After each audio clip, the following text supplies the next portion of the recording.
Welcome to my YouTube page for data acquisition. Most of the software, at least the mission critical software, is free.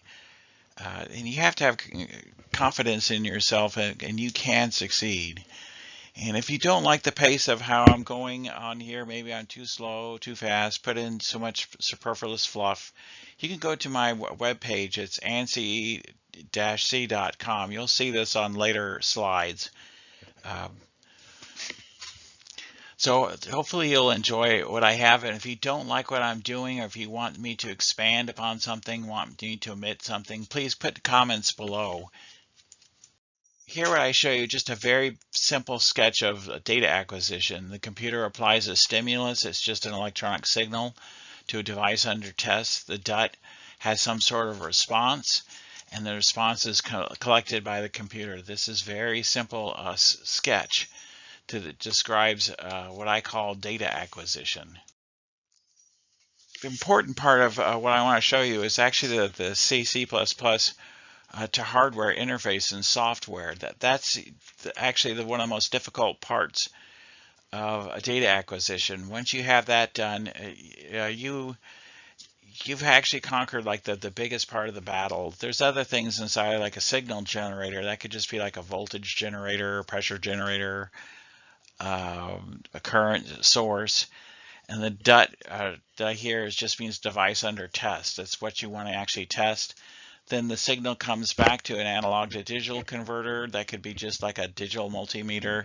And then the C++ hardware interface has to report the results to the computer. And here, what we're going to go over a lot is GPIB, RS-232, and some on Ethernet. This PowerPoint presentation, that's all it says. I'm not Mr. YouTube guy. And the C++ project are available for free download. I gave you the address here. You can stop the video and type it out. It should be fairly easy to find on the internet. Just use Google for the search engine. Google seems to find it, or whatever reasons, it only finds the EULA page, but you should be able to find it. And the audience expectation is you have some C++ language. You don't need a lot. You just, if you know the basics of it, you've used it before, taken a class in it, good enough. You need to have some experience with the Microsoft C++ Development Studio, because all the projects they give you are with Microsoft, and just very basic engineering knowledge. If you know what you have and you know what you want to measure and you know the equipment, but you have everything you need. There's like two basic ways of that you can actually do data acquisition: text languages, C#, C++. I'm going to use C++ here. If you want me to do something in C#, go to my webpage and use the contact page, and let's just email me and we'll work something out. The second way of doing this is with pictorial languages like LabView. Just so you know my biases, I don't like LabView at all. In fact, my disdain for LabView is the motivation for making this YouTube webpage in the first place. My opinion of LabView is just spaghetti code. National Instruments decided that they, instead of making things life easy and just showing you C, they came up with this ding-dong language construct called LabView, where you have like little graphical ways of doing data acquisition. To me is just madness. I've had to debug a couple of these things and it was just nothing but pain. One project was so bad it was actually easier for me just to reverse engineer and rewrite it versus debug what's the absolute mess that I inherited.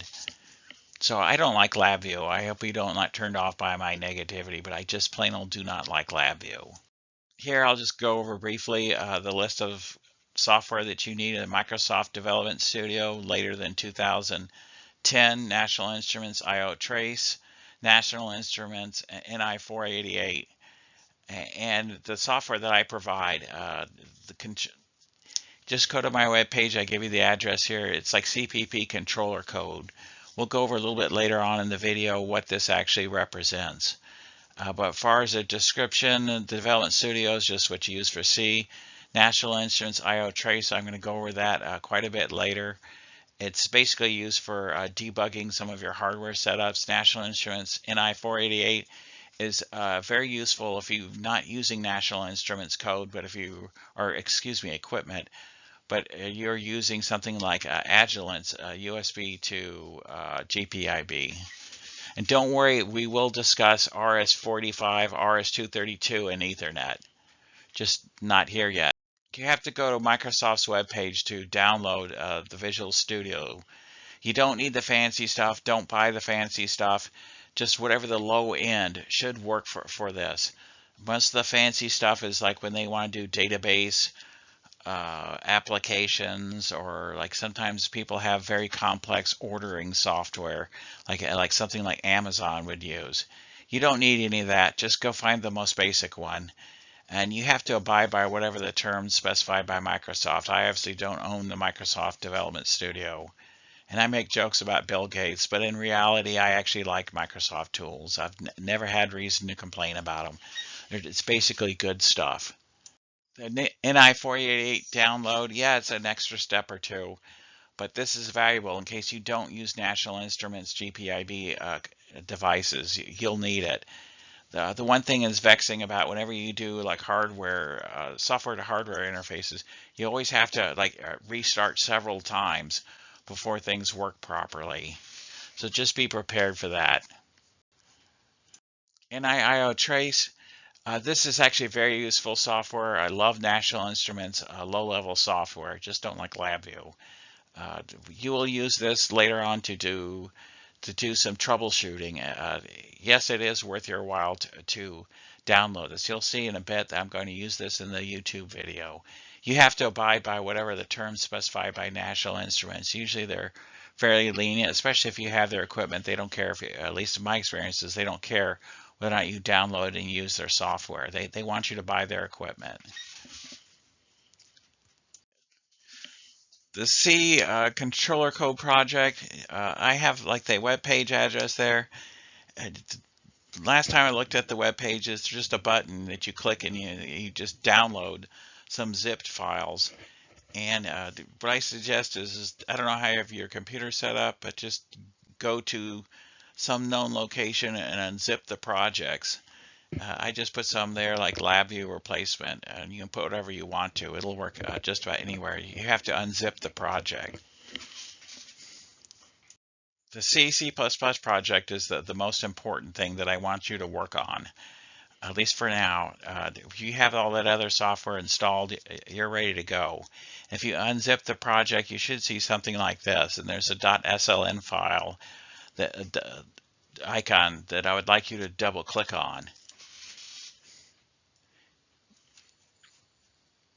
As I said before, the project studio that I have is 2010. Yours is probably going to be more recent than that. There's a good chance of that. What the compiler will say the first time you double click on the SLN icon, do you want to update? Just go ahead and say yes. What they want to do is just bring the project into modern standards. My experience is that none of the important code is ever messed with. So just go ahead and say yes to update.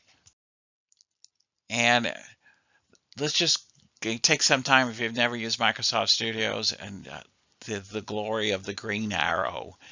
What happens is that when you open up the project, and you should see a green arrow up towards the top. I show you an arrow here. It says click here to launch.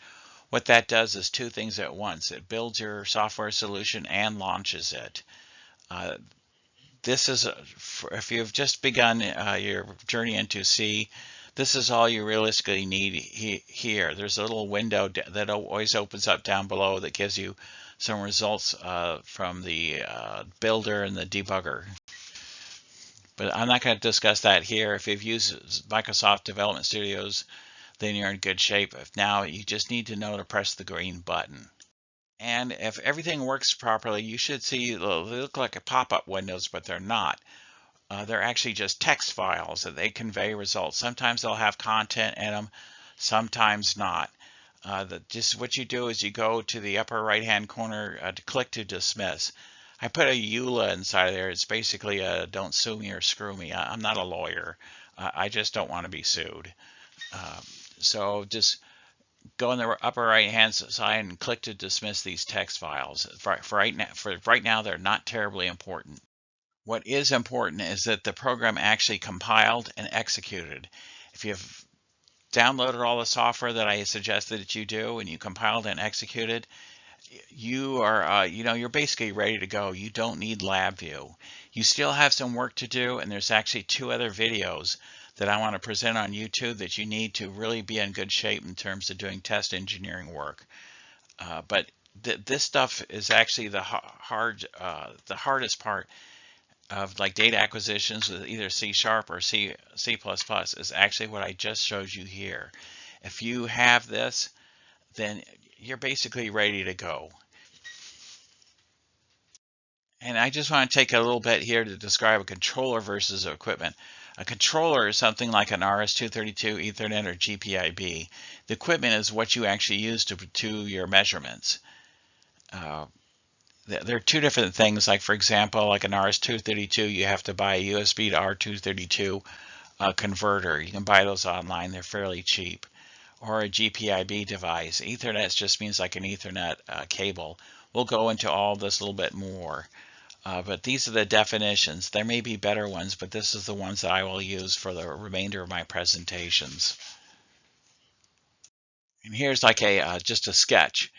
By controllers, I'm not showing you. There's actually a little piece of hardware there too. Usually, it's either your cable or a attachment to your computer. There's a signal generator that's just like your equipment. It could be like a voltage generator, power supply, a pressure generator. DUT means device under test, and you have an analog to digital converter. Analog could be just any voltage signals, and to digital means like a GPIB or RS-232 signal. And then you have to have your C++ back to your computer. This is again just showing you the difference between controllers versus equipment. The common controller types, we're going to talk a lot about GPIB, but it basically applies to RS-232 and Ethernet. And GPIB, just for your edification, means General Purpose Interface Bus. Used to be HPIB. RS-232 is a single-ended signal protocol. It's really old. It comes from the 60s. At least that's as far as I know. And RS-485 is a differential. You don't really see it that much outside of the HVAC industry. And Ethernet is just the Ethernet cable you poked in the back of your computer. Here's a common GPIB controller. I've seen them for eBay. I don't know what the price is, but just buy the low-end stuff. You don't need the fancy ones. As long as it works for 90% of your applications, you don't need the fast, latest spiffy one. You just buy something that's fairly old. There's another style I'll show you in a bit. The only thing is the reason why these are a little bit cheaper, they're a little bit harder to set up, the initial setup. But once you have the initial setup done, they are extremely reliable, just very reliable. If you have the budget and you want to do GPIB, here I'm showing you the platinum technology. It's a GPIB with USB. The advantage of USB is once you have the National Instruments software installed, you don't have to do anything. You just plug this into your USB port and poof, you're off to the races. The stuff is very reliable. Like National Instruments equipment, but I just don't like LabView. Here I'm showing you like why I asked you to download NIMax or IOTrace. This is a very valuable piece of software. This will actually tell you whether or not you have a GPIB or RS-232 connected. Most of the time through this presentation, you'll hear me discuss a lot of GPIB, but a lot of it also applies to RS-232. The only oddball one are Ethernet equipment. We'll go over that towards the end. But a lot of the stuff I'm talking about for GPIB, it applies to RS-232. NIMax software can be used to detect both of those. You just have to look in the pane where I'm showing you with like that sort of orange arrow. For GPIB controller connections, you have to know 2 things. There's a board address and a device address. Board address actually just refers to like your piece of hardware, either Ethernet to GPIB or the USB to GPIB. The device address is actually your DMM or your signal generator. And the big difference is that when you set up your your GPIB controller, that actually designates either usually 1 or 0, but the device address for your GPIB controlled equipment is actually determined by you poking buttons on the face of the faceplate of the equipment. You have to consult the manual. There's no way I can know this. You have to do this once. It's very frustrating, but once you do it once, it's not that big of a deal to go back and change it. Just have confidence in yourself. You'll have become frustrated, but that's just the way it goes. You can do it. Trust yourself. Where's the GPIB address? It's in the equipment. I just told you about that. You have to read the manual and poke some equipment buttons to find it and adjust it. I showed you on NIMax you can detect the GPIB interfaces. You can actually use my software. It's actually very closely related to what National Instruments uses. I've shown you the project, the function call here. This is for National Instruments equipment. This will actually show you RS-232 and GPIB. This shows you, this actually shows you which equipment does the software detect that he wants to play with, you want to connect with. This is a very low-level connection that you're going to need. And for controller software, there's a couple different ways that I do this. This is for Visa. This actually shows you the results of when you go searching for a GPIB and an instrument. This is those text files that pop up. You'll see this in a little bit later. Don't worry about it. I'm going to go over this quite a bit on the equipment video. It's not going to be on this one. You have to watch like part 2. This is how you enter the GPIB address into my software. We're going to see this a lot more in the equipment video, and I actually give you you can download a project where a lot of this is done for you. There's many different ways that you can do data acquisition. There's like Ethernet, GPIB, RS-232. Right now I'm going to talk a lot about GPIB, but a lot of the concepts also apply to Ethernet and RS-232, so don't become frustrated if you use a different combination. And if you use Agilent equipment, you're going to need to use the NI488 controller software. For some reason, National Instruments and Agilent hardware software don't work well together. I basically had to like disinstall all of National Instruments software, then install Agilent before I could make the connections go. It does work. I've done it a couple times in the past. It's been a long time, but I remember it working. Just if you have like trouble and you want me to do something else than what I'm presenting here, like you have a piece of Agilent equipment, go to my web page, use the contact form, and we'll work together and we'll solve this. This is how NI488 reports the GPIB address. Don't worry about what each individual one is. It's just that the only thing that's important here is that there's a different way that you enter in the address. The one thing odd about it is you have a secondary address. I've never seen anything other than 0 for the secondary address. But the software I'm giving you inside of the project actually scans through and then sees what pieces of equipment do you have. And you use this to configure your controller interface. And here's how you actually enter in the controller information inside of the class that I've written. As I said, don't fret too much if you don't understand what this is. We're going to talk a lot about this either later in this video or in the equipment. Also, I'm showing you here, this is how you enter the data. And now you're probably wondering, what about RS-232 or RS-485? There's the difference here is that it's the actual operating system that creates the COM number. When you poke in your USB to RS-232 device, it's your operating system that generates this COM number. You have minimal control of the COM number. You can actually go inside there and adjust it, but I don't recommend doing it. You know, if it's not broken, don't fix it. There is a way of doing it if you want to. Just contact me via the email form, but you don't need to know what it is. Your operating system will give you this. There's a couple ways that you can test for the RS-232 and RS-485. Microsoft Windows Device Manager will actually show you all of your COM ports. It's either RS-232 or RS-45. Or you can use the NI-IO Max. I've actually already shown you the IO Max software. Any one of these three will actually show you your RS-232 or RS-485 devices. Here I'm showing you like the COM port as recognized by NI Max or IO Trace software. You can use Device Manager or Windows Device Manager to find your COM ports. One bug about Windows Device Manager that you'll find is that it's not easy to locate where this is. It's almost always on your Windows operating system. It's almost always there. You just simply have to go online to go figure out where it is. It's usually something to do with the control panel. It's not easy to find. You have to go online to look for it. I don't want to tell you where it is because I don't know your operating system.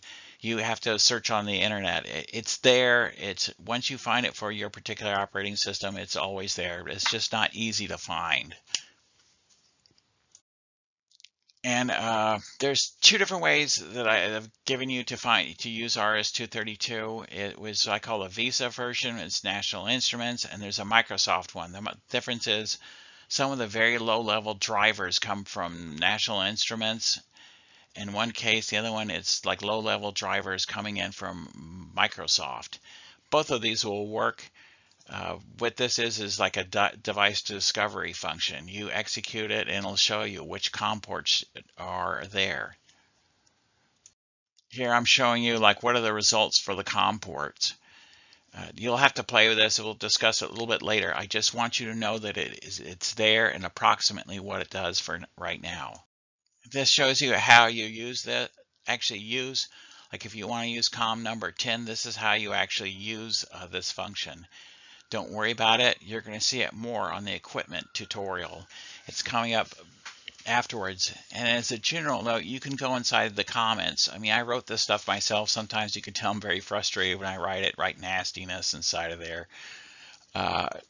It should be somewhat well documented inside the code.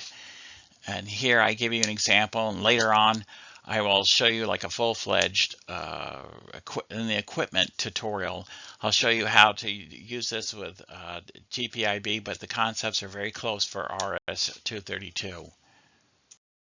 And for RS-232, it's a very poorly defined standard. This is my opinion, but it's been around since the 60s.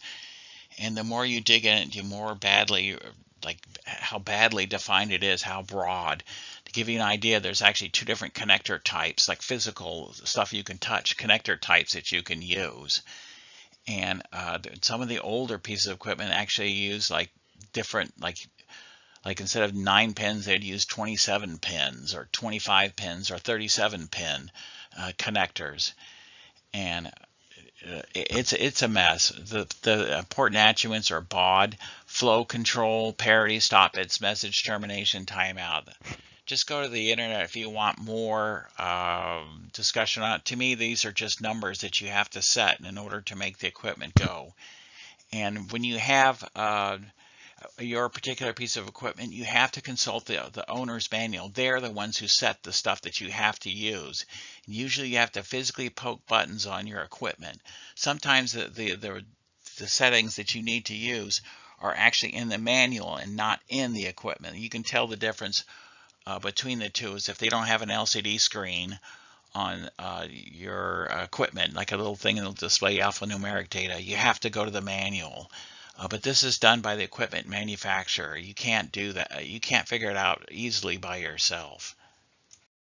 Here I'm showing you how to apply the different bit baud rate and so forth. You can look at it more closely when you open up the project. Don't worry that much about it now. I just want to show you approximately what it is and where it's located.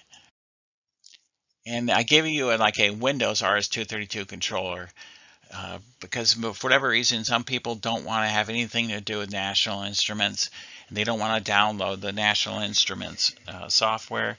You can actually control your RS-232 with some Windows version of the RS-232 controller. Just play with it. If you have trouble with it, contact me in the contact form of my webpage, and we'll solve the problems between us. Yeah, this is like a common problem. You'll have, say, 3 or 4 pieces of equipment, and they're all connected together by like the same USB to RS-232 dongle. So you have to figure out which one goes where. And basically, you're going to be playing something that I call "Are You Unplugged" game. You connect all of your RS-232 devices to the computer, scan for the RS-232 devices. I've given you 2 different, actually more than 2 different ways of doing this, maybe about 5 ways. Detach the RS-232 of interest, then rescan and make a note of the difference. It's really just that simple. It sounds crazy, but some people don't know that to do this, and so I'm just telling you. And I apologize if this sounds like condescending, but some people do run into trouble, and I don't want them to have trouble with my software. Okay, I want to discuss with you the Ethernet controller configuration. This is the big problem child. Because you have to deal with not only your equipment and your setup, you have to deal with company IT. Because basically this is an Ethernet device, and it's like seen by anybody in the company and potentially anybody in the world. So you have to deal, how do I say, work a little bit with the IT people. And the 2 things I want you to draw your attention to is something I call a primary address and a port number. I'm not an IT person, so forgive me if I say something foolish. The primary address is just what you see below, 192.168.0.1. But the big thing here is the port number. The port number is just a 4-digit number. It's in your equipment manual. You have to go through you have to go look for it in the manual or call up like a field service representative, but it's there. Those are the 2 numbers you need for my software. The Ethernet controller configuration, you need to poke equipment to find the primary IP address. And you're just going to have to look at your manual. Any thing that uses Ethernet, or at least all the equipment I've seen, has some sort of rudimentary LCD screen that you have to poke inside of there. And one thing I can harp enough about, use DHCP. Basically what that does is the piece of equipment asks the internet that you're connected to assign an IP address. You want to use that function because that way you have an approved address, and the IT's protector software won't do combat with your equipment and your setup. You can try assigning it yourself, but what will eventually happen is IT will either call you up with some very unhappy words, or what the cowardly ones go to your manager. You don't want to deal with any of that. Just use DHCP. And your IT will give you a number, and usually that works with like a charm. You don't have any problems with it. Here I put a sketch. It's not the best in the world, but what you actually have to do is what I call a breakout box or a router box. I don't know what the correct term is. Basically what happens is the primary cable comes from your IT support. It goes into a box, and on there you'll be able to see a bunch of subordinate connectors or connection ports inside there. You poke your computer inside one of the connection ports, and you have to poke your equipment into the other connection port. And actually I should have said this beforehand, but you have to do this, and then you ask for DHCP. Usually this process only takes about maybe sometimes as low as around 2 to 3 minutes before your IT address gives you a IP address that you can use. But I highly recommend doing it this way. Sometimes you can manually adjust the address, but that's always resulted in trouble for me. I don't recommend doing it. Just use DHCP. And one thing I will say here, the biggest thing is do not use UDP protocol. UDP is made for gaming where they don't care about the fidelity of data. You want to use TCP/IP. I don't want to go into the technical details, but TCP/IP basically guarantees when your data arrives from either end, it's not corrupted. If not, there's some magic that makes sure that it's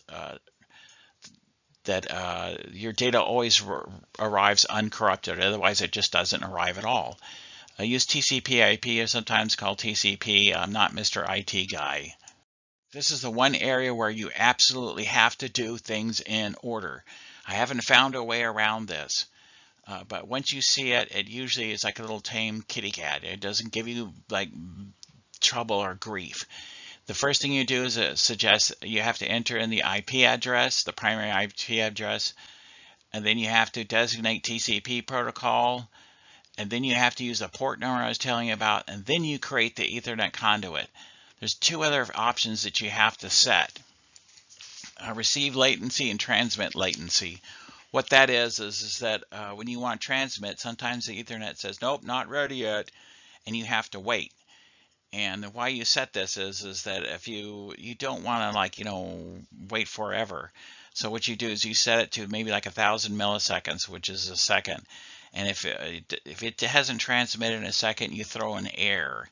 And the same thing with receive. Sometimes is that you say, I'm listening for a command. I'm only going to wait a second. Otherwise, I'm going to throw an error. I mean, don't be upset about the receive. That could be something to do with your experiment and how the data is collected. But you have to, when you create the conduit, the Ethernet conduit, you have to do it in this order. Otherwise, the software just pukes on you. I didn't solve this problem. The only thing I did is I found a way around it. If you've come this far, you've solved what I wanted to show you. You want to configure, you want to see your controller software interface and configure it. That's like the big thing. If you've solved this, you're basically ready to go. You're going to have to do some more work with your equipment, but this is actually the roughest part. I asked you, like, if you have trouble, send me like information via comment. I don't know if I'm going to check the comments below because I don't want to read the garbage and the hateful speech. I gave you a contact on my webpage. Just go there. If there's something I'm missing or something I could do better, just send me a message. You can put the comments below. That helps with the YouTube ratings. The only reason I care about that, I don't care about like the number of clicks. I'm not kitty video or like cute little animal video or anything like that. It just helps with like the search engine results. But if you need help, go to my webpage and go to the contact. And at least for the beginning, I'm willing to work for free. I'm not trying to charge you money, at least not for now. Actually, towards the beginning, I don't care. Just contact me if you need help.